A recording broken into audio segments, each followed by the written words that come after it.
Welcome to the We're Not Blowing Hot Air podcast, powered by Oxygen Plus, featuring amazing athletes and wellness-minded individuals who share how they elevate their everyday lives. On this episode, we host superstar track runner John Loeffel. John is a Division I athlete at Seton Hall University in New Jersey, who is majoring in criminal justice and has a lot to say about how to train more effectively in taking care of your body and mind. Tune in as we learn more about his story and how he stays at the top of his game.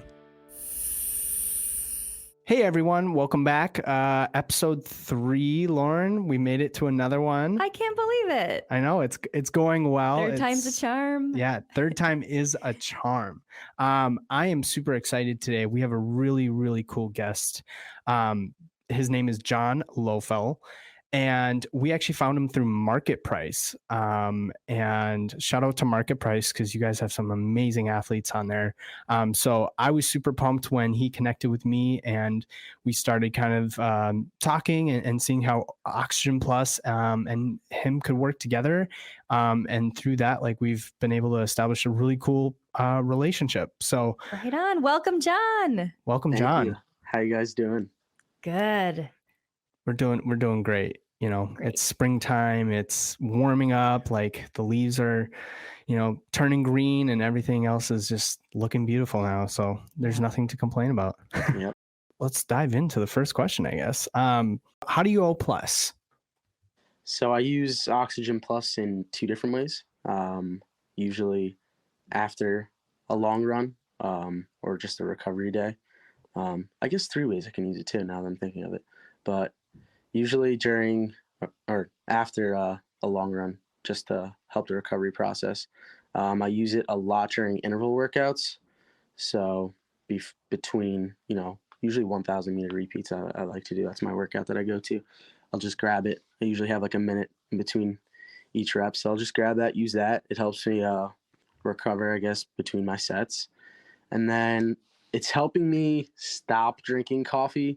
I'm usually like, some days I have like 2 or 3 cups just to keep me going, especially with school and everything. But usually around like 3 o'clock, I'll start to hit a wall. So I'll just grab that between a class or whenever I'm at the house, and I'll just use that real quick. And it usually wakes me up and holds me over. Well, what's the third way? Is that it? Yep, that's it. Oh, that was it. Okay. All right. I was listening. So for recovery after a long run.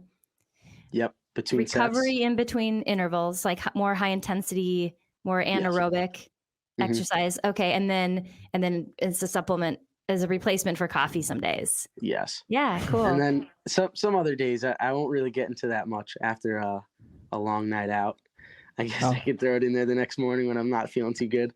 Yeah, it's like a breath of fresh air in the morning, for sure, for sure. Well, that's little so reset, cool. yeah. Well, John, it's amazing that you've already figured out that making it part of your everyday life is kind of the key and the cool part of the product. It's something you can breathe anytime without any side effects. But what you hit on about how it really helps, especially with recovery. But I would say the most responsive. Using oxygen is most responsive to your body when it's the high intensity recovery, like those anaerobic exercises. In fact, there was a 2013 study by White that used 10 male endurance athletes who actually ran at intervals at 85% of the maximal oxygen consumption velocity on a motorized treadmill.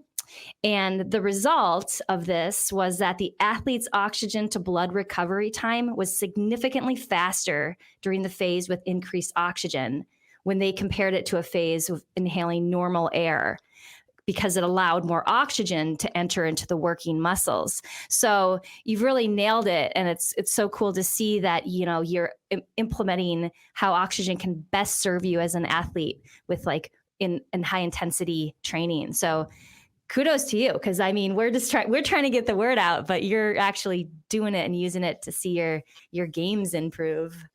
Yeah, the high intensity training, for running, I could never do what you're doing. So, it's already, I think a lot of people should have a lot of respect for what you do and the distances that you run. Like, what's the furthest that you've ever ran? Just competitively or just for fun, maybe? Competitively, our longest race will usually be during championship season. Regionals and championship is a 10K. That's 6.25. For cross country, we normally just do 8K, which is just under 5 miles. It's like 4.98. And then last year, I guess I can say was probably my longest run. Every Sunday in my training period, I would get up to between 16 and 18, just for the long run. But I guess just casually 18 miles in a 24-hour period. I know when I was in high school, I did something really stupid. I went out like 14 miles one day, and then like I hardly had any recovery, and I just went out for like another 14 the next day. So I guess you could say that's my longest in like a 24-hour period, is like a little bit over a marathon. So jeez, that's I once trained for a 5K and vomited. Like the first time I ran, and then I was done.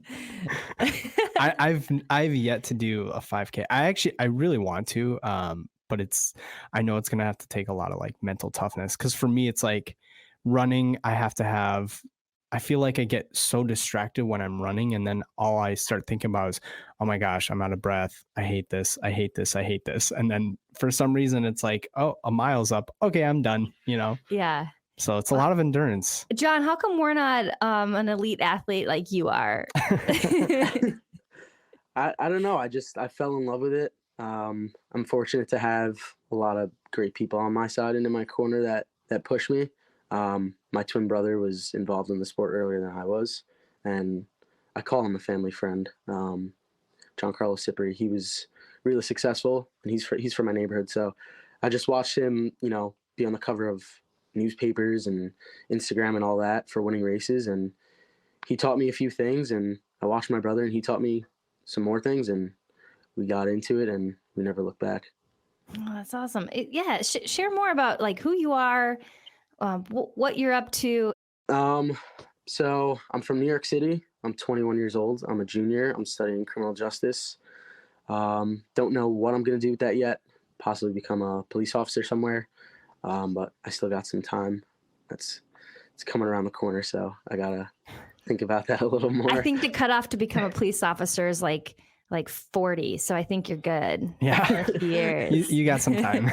I know my dad's on my tail right now with applying and making sure I'm passing all my tests. So that's that. Cool. But other than that, I'm training hard, trying to stay as healthy as I can, and just keep the ball rolling with running. That's awesome. So what kind of inspired you to get into criminal justice? So my dad, he was in the NYPD for about 30 years. Wow. He was a lieutenant, and then was in a special unit called counterterrorism, which I thought was, pretty badass in my opinion, just seeing all these really powerful guys working together, to keep, the city safe. And, they worked with a lot of cool, I guess, events. So when I was younger, I got some perks for my dad being up a high rank. Just seeing him like put together a lot of the security for the New Year's Eve ball drop, or games like the World Series, or when the Pope comes into town. So I got some cool little perks. Some exposure to really cool events like VIP. Yep. Yeah, like just walking past people, like that's crazy. Like I own the place, so yeah. Growing up with my dad being in the NYPD. Oh wow, that's cool. That's awesome. Well, so in terms of what you're doing here at Seton Hall, how and when did you know that like running was going to be kind of your thing that you wanted to do? Like, was it from a young age that you're like, I want to go into long distance running, or was it something that, you obviously had people that you kind of looked up to and they were doing kind of what you wanted to do, but was there a moment when you're like, I want to do long distance? I never really liked running. I always looked at it like a punishment, I guess. I always played baseball and basketball when I was younger. Oh yeah. And then like 7th, 8th grade till like freshman year, I played hockey a little bit. So my brother was always involved with it, especially going into high school. And I was just like, yeah, I could never do that. But Um, I didn't see myself playing baseball in college or basketball in college. I'm also not the tallest. I'm only like 5'7", 5'8" if I stretch on a good day, I like to tell people. But I never saw myself, getting like a scholarship or, competing at the Division I level for those sports. And then I slowly bought into it. I didn't always start out as a long distance runner. I was like a long jumper for a little bit. I got kicked off the team. I wasn't really friendly with the coach, I'd say. So he kind of kicked me off the team. And then my twin was like, all right, why don't you just see if you like the cross country team? We'll have you out for a few practices and we'll throw you in a race in a couple weeks. And, that was around my sophomore year. And then I kind of bought into it then. I trained really hard over my sophomore year summer going to junior year. And then I had a really, really strong first couple races for my cross country season. And then I had some stuff going on at home and with myself and not staying healthy. So I had to part ways from the sport for a little bit. But I came back with a goal, and that goal was to become a Division I runner. And here I am now. So John, your brother, his name is James, is that right? Yes. John Yep. James. Is he also running right now? Is he your competitor? Is he also your roommate in your fraternity? Tell us, why isn't he with us on this podcast? Yeah, he's my training partner. He's had a little rough patch since the end of high school with running. He's also hasn't been able to really stay healthy. It's very hard to do so, especially with where we live in the city. It's always concrete, and we don't have access to some of the trails that the kids in upstate or kids in even different states have. So that was always like a big toll on our body with recovering and staying healthy. You mean because of the physical impact just on like concrete and pavement? Yeah, a lot of fractures and just a lot of pain on the body. Doing 80, 90 miles sometimes is no days off is not really easy on the body. But yeah, after he committed to Seton Hall senior year, he sort of stopped training, I guess you could say, for high school and started to like really sit down and be like, all right, if I want to be serious and take this to the next level in college, I got to start training like a college athlete. So we both took that leap. It did us dirty in the end, especially him. He fractured his foot twice, and he had a little something in his back. I wouldn't say a fracture, but it was something close. He was in a boot for a very long time, which offset his hips. So when he came back into running, his lower body, I guess, wasn't really used to being out of the boot, so that kind of screwed him up. So it's been hard for him to stay healthy and stay competing with the team. But what an incredible brother and human to just be supporting you and helping you train. That's like, yeah, that's awesome. Yeah. Is it just you two? Just the twins? I have an older brother, Ryan. He's 24. He's in the NYPD. So. Oh wow. Okay, cool. You're a good family to know. Yeah.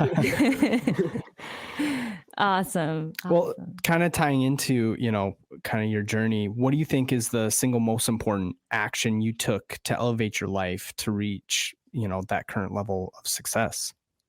There's two big reasons why I'm here. The first one is not listening to someone who's going to tell you the wrong thing, or someone in general, just anyone. There's a lot of naysayers out there. Even people like teachers or doctors or principals, maybe. They might have a higher authority on you. They might have a degree in what they do, but they don't always know the outcome that you're going to have. They don't know what you're going through. And they don't know what you're capable of doing. So I take that with a grain of salt. Of course, when you're at work and your boss is telling you to do something, don't just be like, oh, I'm not doing this. But in certain situations, you can't always listen to, even your coach sometimes. You got to know your body. You got to know yourself. And, hey, I can take this risk here. It's going to work out. If it doesn't, all right, I live and I learn. And the second piece of advice I'd say is waking up early. That's something I started to do around my junior year. Just seeing my older brother, he's always been waking up early, and seeing my dad wake up super early too. But you have a few more hours in the day, which can be very valuable. especially in a sport. So I started to wake up probably around like 4:35 a.m. in high school, just to either get in some extra mileage in the morning, just something easy like 3 or 4 miles, or even if I didn't want to run in the morning, I would do push-ups or sit-ups or lift a little weights or something like that, just to give me an extra edge on everyone else. That is brilliant advice. Yeah. Both pieces. Can we dwell on them a little bit, Ben? Yeah. So, Ben, has anyone ever, like in your life, ever said to you, you can't do this certain thing? And then, I mean, did you either believe it and you kind of sunk down and didn't do it? Or did you like say, to hell with that and rise to the occasion and like actually achieve that thing and kind of even to prove them wrong a little bit, but mostly just for yourself? Yeah, I actually can think of a great example. So I played college soccer, and our team actually made it to the national tournament. And I think I was a freshman that year, so it was my first year. And, I went to a smaller school and we could only afford X amount of people to go to the national tournament.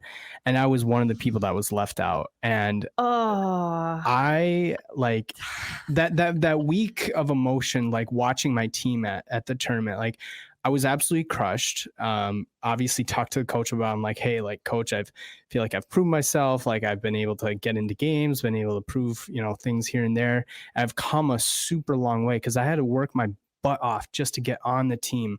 And it was an absolutely crushing moment. And I could have easily just walked away from the team and said, you know what? I don't want to be a part of this anymore. But that summer, I just worked my butt off. I kept training, kept working super hard. And then eventually 2 years later, we actually made it back to the national tournament. And obviously at this time I was actually selected to go to the national tournament. And we ended up winning it. And I got to be on the championship field, like at the last minute when we won it. So I got to, be on the field at that last minute. And it was just, all right, you're an elite athlete too then. It was just, it was emotional because it was exactly like I could have easily given up and said, I'm not good enough to be here. I'm not good enough to play with these guys. Like I don't deserve to be here. And that year, like I scored my first collegiate goal. Like there were all these like different milestones. And like, I'm a kid that, started playing soccer my senior year in high school, and I worked my butt off to get to this moment. So yeah, I think I hold a lot of respect to athletes that have to wake up earlier and have to take it to the next level of like, I got to go train after work, or I got to go get this workout in, and I'm going to do whatever it takes to get to that next level. Cause that success at the end it's just, there's nothing better than it. Mm-hmm. So yeah, that's my story. Well, that's really good. And that's brilliant. How about you? Yeah. Well, I think for me, like what I really like, John, what you said is the morning part. Like even if it's not something physical, but I do enjoy like walking sometimes my dog knows different types of walks. Like sometimes I let her lead, sometimes there are night walks, but the morning walks, that's something special. And it actually like physiologically, our eyes, they benefit from seeing the sun in the morning. Mm-hmm. And so taking a walk in the morning, or just even sitting and meditating, doing breathing, like I do infrared sauna in the morning. Like my morning time has become like this time where like my whole preparation happens. And I would not be functional. I would not be like a contributing positive member of society if I didn't take that time in the morning, right? Like if I was just sleeping in until like 8, 9, rolling out of bed, I'd be a hot mess. Yeah. So I can identify, John, just like on a being a functional, how important that extra, like sometimes if I wake up at 5, I just roll with it and get out of bed, So that I think is really important, a lesson that we all can take, even if we're not an elite athlete like you or Ben. For sure. Yeah. No, it's those morning routines. I think even now, like as I've grown up, just realizing like the little things that you do in the morning to kind of help you set up for your day, because I think everyone's like, they get into work like, traffic sucked. This is terrible. And it's like, all right, well, get up, enjoy the sunshine a little bit, and like take a time and moment to, just breathe and relax and say, mm-hmm. I'm here another day. And like, I'm given this opportunity to make an impact in this world, and I should be grateful for that. So yeah, it's mindfulness, which I think a lot of people struggle with, but they know they need to get there, but maybe they don't really know how, because Yeah. it takes discipline. Thankfully, there's a lot of different ways now. For sure. And I think that like it's just great to share about what they are. Yeah, for sure. So anything else you do for wellness, John, that you think you want to share with your listeners? In high school, I used to do a lot of meditation. My senior year, they implemented a new class. A lot of the athletes took it, but it was a meditation class towards the end of the day, and that sort of like grounded me after a long day of like working out early in the morning and then just being in school for several hours. Just that like 10, 15 minutes of just trying to clear your mind and take a deep breath and, just try to focus on nothing, really helped me. I think it improved my sleep, definitely improved my workouts, my runs, my races. We learned a lot of cool techniques. But other than that, I would say something I like to do now is praying before bed. And when I wake up, I think that also is like a form of meditation to me. Yeah, for sure. Just grounds me and, like Ben said, just keeps me thankful and stay positive in the morning and be grateful for, having another day. So cool. So cool. Definitely, I think all the signs of how to crush it have just been dropped, ladies and gentlemen. Yeah, no excuses anymore. Right. If you're listening to this podcast, you get up early, you go after what you're told you can't do if you want to do that thing. For sure. So John, you're probably in your early 20s. Am I right? Yep, Something 21. like that. 21. Okay.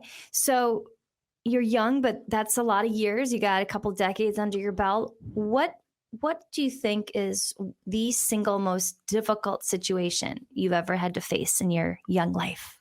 We're going to get personal here. Yeah. I don't really open up that much about this story, but my mother, my junior year of high school, I'd say like 17 years old, she was diagnosed with breast cancer, which was pretty difficult for me at least, and definitely her, of course, and my family and friends. But at the same time, I couldn't run and I couldn't compete because of an injury that I was going through myself. But that was definitely heartbreaking just to see my mother so sick. Yeah. I get choked up when I talk about this. But yeah, I had a ton of great people to help me through that time. It taught me great lessons that I still keep with myself today. Yeah. Yeah. So yeah, in a way, of course, I'm grateful for the experience that I had, which is, tough to say. But of course I'm, upset. I didn't want my mom to go through something like that. Thankfully she's a lot better now, but that was tough. Yeah. I hear the support of your family that that you have, and how that we all can't do it without support like that. That kind of really real love. Yeah, for sure. I mean, going through something like that is, I can only imagine just how difficult that is, because I feel like at that time in high school, like you're going through so many different things of just growing up and life changes and, the future and college and what next. And that's a huge thing to go through. And like having family and people there to support you, I think is so important in life to have, for sure. So yeah. Yeah, thanks for sharing that too. I mean, I bet it will connect with people, and it always helps people, when you share what you're going through or have been through. That's amazing. Yeah, I mean, so if you had to choose, one person in your life who's impacted you the most, who would it be then? Single-handedly, my mom. Okay.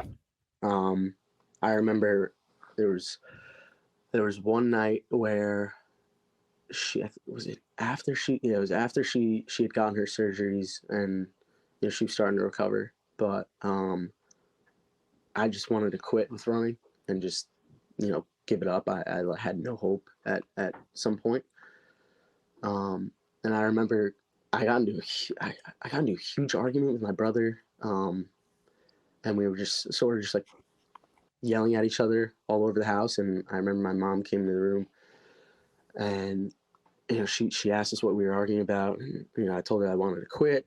And I remember I'd grabbed my sneakers, my running sneakers, and a pair of scissors just to cut up my sneakers. Yeah. I'll never forget. Excuse me here. No, that's okay. We got you, man. We're good. We're here with you. She was like, I didn't go through those surgeries. I didn't give up. So there's no need for you to give up. Yeah. Yeah. It's not even close to the same thing, but just her giving me some motivation. Yeah. To just not give up. Really pushed me a long way.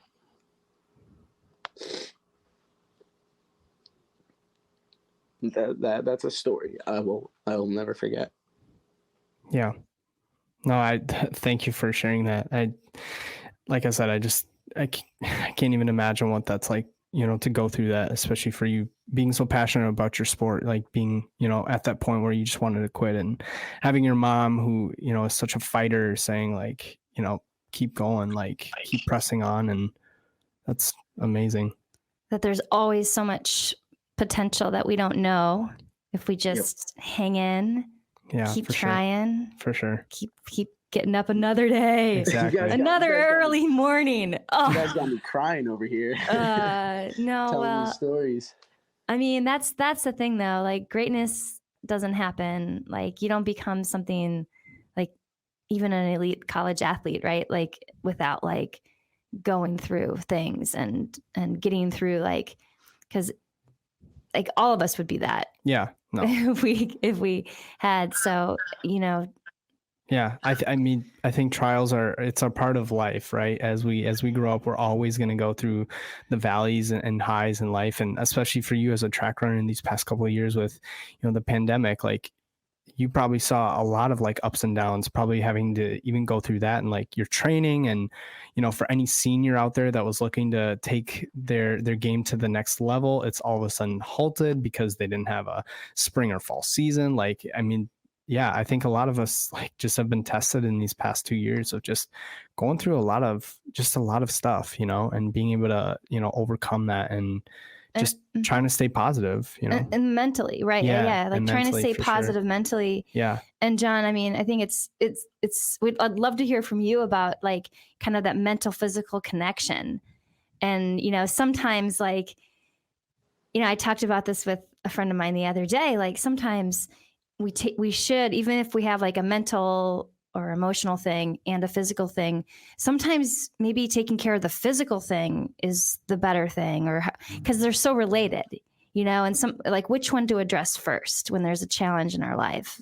Yeah. Like what are your thoughts about like, like the balance and the interrelation of physical, mental, and even spiritual things going on? I think at least in my sport, and I know that this is a fact, I shouldn't say I think, but being mentally strong is probably more important than being physically strong. Yeah. Of course, take that, just don't take that fully, but, you're not going to be some couch potato and you can tell yourself, oh, I can run a 4-minute mile. That's probably not possible, but with the right training and consistency and through those months or weeks or even years of training, if you can teach yourself that you are strong, you're fast, you're capable of achieving your goals or winning races, you can do it. And I think that if you don't, you're going to suffer a lot from it, which, I learned, of course, with my sport. I've always been in good shape, but haven't been able to race to my potential just because I've had a mental barrier. And that's something my brother has handled a lot better than I have. I remember senior year, he'd gotten the flu, and in my head, I'm like, oh man, we're screwed. We're screwed. He was the number one guy on our team. And he was just like, no, I'm fine. Like, been training for the last year. Like, right. Being sick for a little bit isn't going to affect me unless I tell myself like I'm screwed. And he ended up running the same exact time that he would if he was healthy and didn't have the flu. So that's just one of my like big examples of why you should stay mentally prepared. And then I think the spiritual part of athletics comes into play. I don't really know many spiritual people on my team, at least, but myself. But knowing like that God is there, yeah, I feel like you can push yourself a little more. I know right before I get on the line or before a hard workout, I might read a Bible verse, might see with my Bible before a race. I just like to, relax, read that, take it a little bit while I'm racing and think about it. And that can go a long way as well. Reading something that's powerful and I guess motivational can help you. So.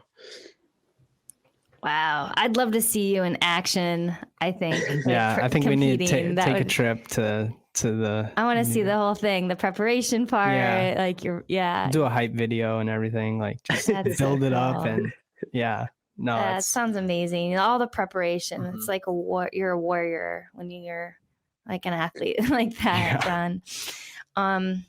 Well, thank you for sharing that. Another question Ben and I love to ask is, if you could change one thing in our world, what would it be and why? Jeez. Easy question. You're not the first person that has said that. I think about this question for days, and I have so many different answers. Well, another way to ask it is like, what really flips your switch? Like, what like makes you hot and bothered or aggravates you? People that listen to Drake. I'm just kidding. No. Sorry, Drake fans. Yeah, you got to find a new artist, but no.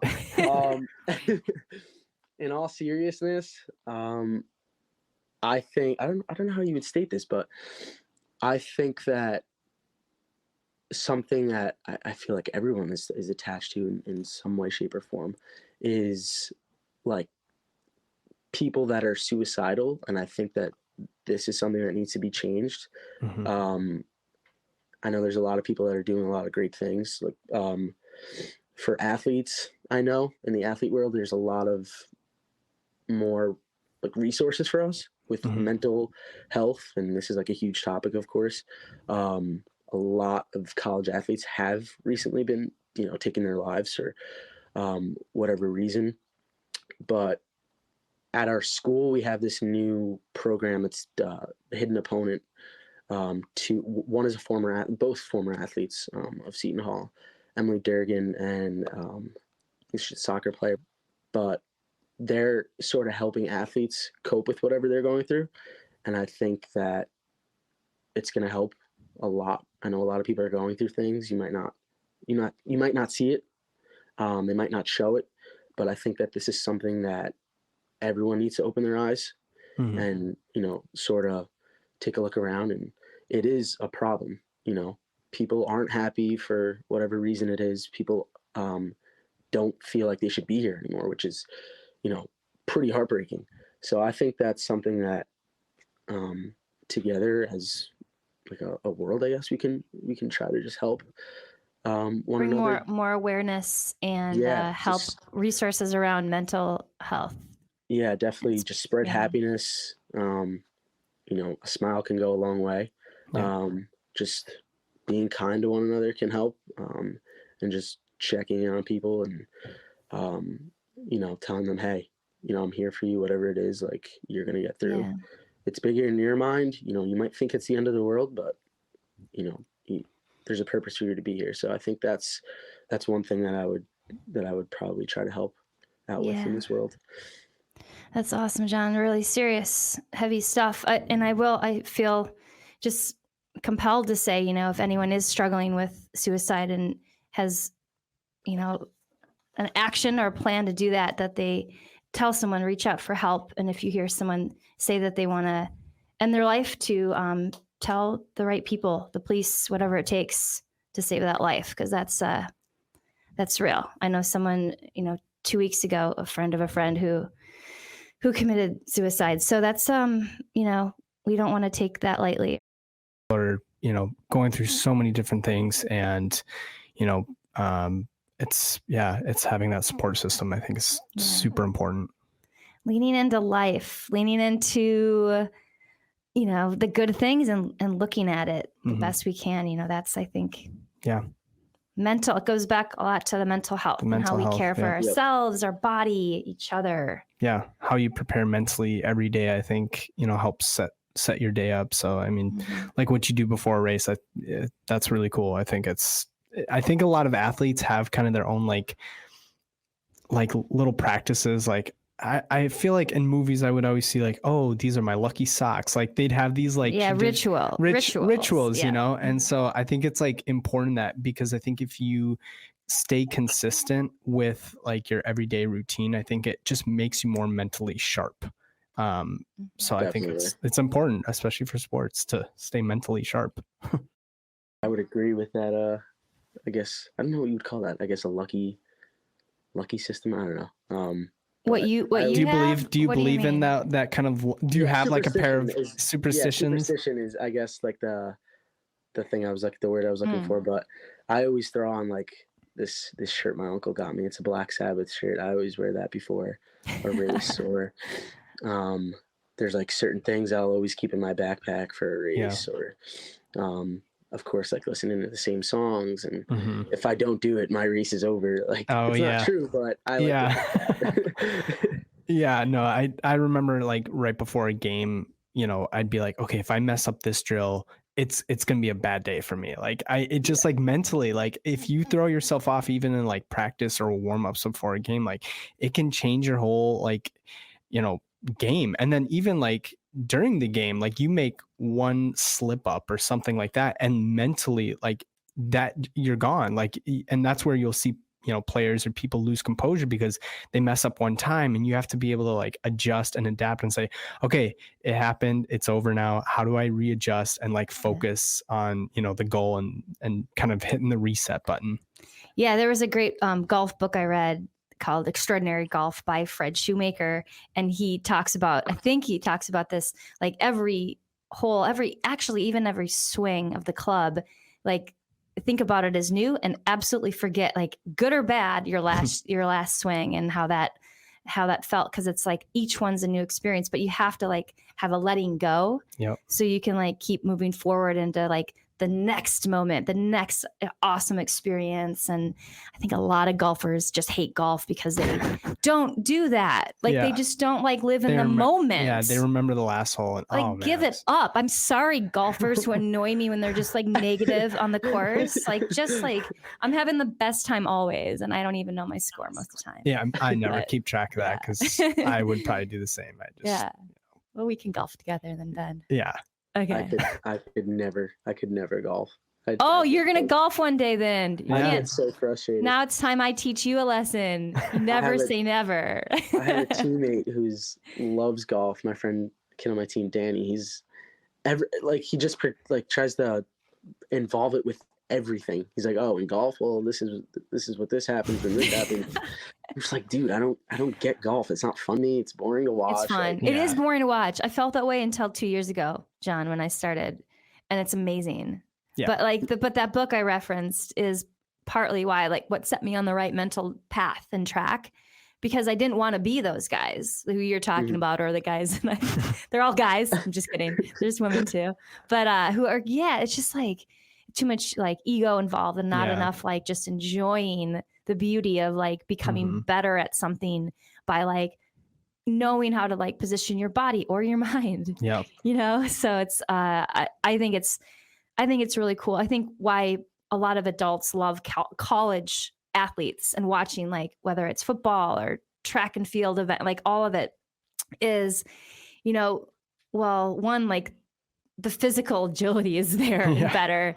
Like older people can always play golf, but not everyone can run like you do, or catch a ball like football players do, So I think that, what do you think it is about like, why do we love college sports so much, Ben? I think like the atmosphere too. Like when you go to a college football game, like the atmosphere is just insane. Like you have all these college students, partying and just having the time of their lives. And I think it's like, it's an environmental thing. But then it's really cool, especially for like alums that are really like, you know, attached to their former schools, that I think they really want to be a part of that culture and part of that support. So, Yeah. you know, it's like NFL teams are super fun to cheer for and things like that, but there's just something different about college environments that I think people are just super attracted to. Like the teamwork, the support. Yeah. And these players are playing at the opportunity to maybe get noticed for the NFL. I think they're hungrier, right? Once you make it to the NFL, yeah, you want to be the best and you want to keep performing. But like beyond the NFL, there is no other league, you know, like the NFL is the league to get to. So I think college players are so much, you know, hungrier to make it to that next level. It's that chase. It's definitely, I would say the atmosphere is just, it's just different, you know? Yeah. Going to like a professional, like basketball game or, you know, like an MLB game or something like that, or an NFL game. I guess it's a little bit laid back compared to like a Michigan State football game, or for sure, you know, even a Seton Hall basketball game. I've been to a few, and it's like, it's just electric in the building, you know, at all times, good or bad. There's just so much energy running through the place. And, you know, with what you're saying, there's a lot more on the line. This is like the final, this is the end all be all. If these guys don't make it out of, you know, college football or, you know, basketball, they're not going to the next level. And that's what I like to watch. Like March Madness, you see these guys going every single second, they're going all out. And NBA, these guys are more laid back. All right, the guy just stole the ball from me. I don't really care that much. But it's the end of the world if it's like a Duke and UNC game. So right. Yeah, it's so true. Wow. Oh yeah. Well, you know, I think when your next phase of your life, everybody who's robbing jewelry stores in New York better watch out, because you're gonna chase them down when they're clean. Seriously. On the They'll be like, "Oh, John's got him. Don't worry about it." Like, I would not want to be a criminal in New York right now. I hope that happens. I hope I get to chase someone down just to show it off. Like, dude, why are you running away from me? It's like, I got this guy. Don't worry about it. Do you have a tackle too, or is it just like tag? Gotcha. I gotta put on some weight. I gotta start lifting. I think after college, I can lift a little more and, you know, be a little stronger. But that'll come. Yeah. Good. Well, John, I mean, we have no doubt you're gonna do great exploits in life, and I mean, you still have a couple good years left right now in college to just enjoy and work your butt off. And so, I mean, but truly, what you shared, the wisdom. We can't thank you enough for this today. Yeah. One last piece. Where can our followers find you on social media? Like Instagram handle? Instagram, yeah. JOHN, my name John, and then my last name LOEFFEL _. Okay. I had Twitter. I think someone hacked it, so whoever hacked it. No. And, I don't like you, so. Oh no. I love Twitter. It was fun. Keep up with everything, but I guess I got to make a new account. But yeah, Instagram is my biggest. Okay. I post on my story pretty much every day, and my feed probably once a week. So awesome. Keep up with me on there. Like, follow, share, all that good stuff. Okay. Yeah, we will. We look forward to seeing your future posts and keeping up to date with everything that's going on in your life. So we really, really appreciate you coming onto the podcast. I felt like I learned a whole lot, and just being able to have these like real conversations and just to get to know athletes more than just like an athlete in a sport. I like to tell a lot of people that, like, you know, we want to connect with you guys more than just the athlete, because you guys all have amazing stories, and you guys all have that journey and the grind to get to where you're at today. So I love learning about more of your story and who you are. So it's thanks it's awesome. For having me. I appreciate you guys. All right. Well, we'll stay in touch. We'll stay in touch, John. Thank you so much. Okay. Peace. Take care, guys. Thanks for listening to We're Not Blowing Hot Air, hosted by Lauren Karlstrom and me, Ben Johnson. Today's episode was produced by Heidi Norman and was edited and engineered by Scott Deming. Do us a solid and share, subscribe, rate, and review wherever you podcast. And follow Oxygen Plus on all social media platforms for the latest and greatest happenings at O+.